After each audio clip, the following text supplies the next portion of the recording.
வெயில் வேறு முகத்தை காட்டி கோடை காலத்தில் குடிநீர் பற்றாக்குறை ஏற்படுத்துமான்ற அச்சம் ஏற்பட்டிருக்கிறது. திருச்சி தமிழகத்தினுடைய மையம். திருச்சியினுடைய நிலவரம் என்ன? செய்தியாளர் தினேஷ் கூடுதல் விவரத்தோடு இருக்கிறார். தினேஷ், திருச்சியில் இருக்கக்கூடிய ஆறு, ஏரி, குளங்களுடைய நிலவரம் என்ன? குடிநீர் பற்றாக்குறை ஏற்படாமல் தவிர்க்க முடியுமா?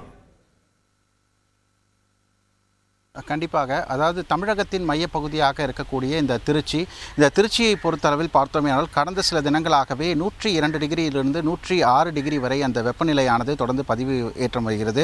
இன்றைக்கு கூட 106 டிகிரி ஆனது இந்த வெப்பநிலை காரணமாக திருச்சி முழுவதுமே பார்த்தோமேனால் அந்த அனல் காற்று மற்றும் கானல் நீரானதை பார்க்க முடிந்தது. இதன் காரணமாக பொதுமக்களுடைய இயல்பு வாழ்க்கை என்பது சராசரியாக அந்த மதியம் 12 மணியிலிருந்து அந்த 3 மணி வரை வெளியே சுற்று இந்த பொதுமக்களுடைய எண்ணிக்கை என்பது வெகுவாக குறைந்து வருகிறது.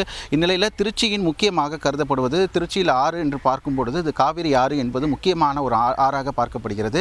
இந்த திருச்சியினுடைய காவிரி ஆறு முக்கொம்பு பகுதியில் காவிரி மற்றும் கொள்ளிடமாக பிரிந்து பல்வேறு கிளை வாய்க்கால் வழியாக திருச்சி மாவட்டம் முழுவதும் அந்த நீர்நிலைகளை முழுவதுமாக சென்று கொண்டிருக்கின்றது. இந்நிலையில் கடந்த சில தினங்களாகவே அந்த மேட்டூர் அணையிலிருந்து குடிநீருக்காக திறந்துவிடப்பட்ட நீரும் குறைக்கப்பட்டதன் காரணமாக தொடர்ந்து இந்த காவிரி ஆறு முழுவதுமாக வறண்டு இருப்பதை நம்மால் காண முடிகின்றது. இதை அதே போன்று கிளை வாய்க்கால் முழுவதுமே வறண்டு காணப்படுகிறது. திருச்சியை பொறுத்தளவில் பார்த்தோமேனால் கிட்டத்தட்ட 11 நீரேற்று நிலையங்கள் இருக்கின்றது. திருச்சியில் சராசரியாக 146 முதல் 160 எம்எல்டி தண்ணீரானது தேவைப்படுகிறது. சாதாரண காலங்களில் ஒரு 156 எம்எல்டி தண்ணீரானது நீரேற்று செய்யப்பட்டதாகவும் தற்பொழுது அந்த 10 எம்எல்டி என்பது குறைந்திருப்பதாகவும் மாநகராட்சியின் தரப்பில் தெரிவிக்கப்பட்டுள்ளது. திருச்சியை பொறுத்தளவில் இந்த குடிநீர் பற்றாக்குறையை போக்குவதற்காக தொடர்ந்து மாநகராட்சி அதிகாரிகள் ஆலோசனையில் ஈடுபட்டு வராங்க.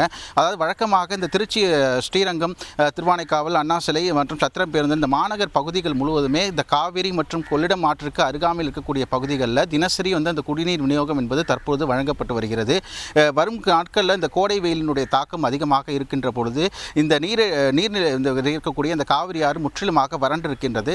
வரும் நாட்களில் இந்த குடிநீர் பற்றாக்குறை என்பது ஏற்படும் சூழல் இருப்பதன் காரணமாக 2 தினங்கள் அல்லது 3 தினங்களுக்கு ஒரு முறை இந்த குடிநீர் என்பதை வழங்கலாமா என்பது குறித்தான ஆலோசனையானது மேற்கொள்ளப்பட்டு வருகிறது. தொடர்ந்து இந்த திருச்சியை பொறுத்தளவில் வெப்பம் அதிகமாக இருப்பதன் காரணமாக கோடை வெயிலின் தாக்கத்தை சமாளிப்பதற்கு கோடை மழையை எதிர்பார்த்து திருச்சி மாநகர மக்கள் காத்துக் கொண்டிருக்கின்றனர். ஓகே, காவிரி கொள்ளிடம் வறண்டு காணப்படுகிறது. காட்சிகள் அதை விளக்கினீர்கள். ஆழ்துளை கிணறுகளும் அமைக்கப்பட்டு தண்ணீர் பற்றாக்குறை எதிர்கொள்ள. செய்திகளை உடனுக்குடன் தெரிந்து கொள்ள உடனே சப்ஸ்கிரைப் பண்ணுங்க.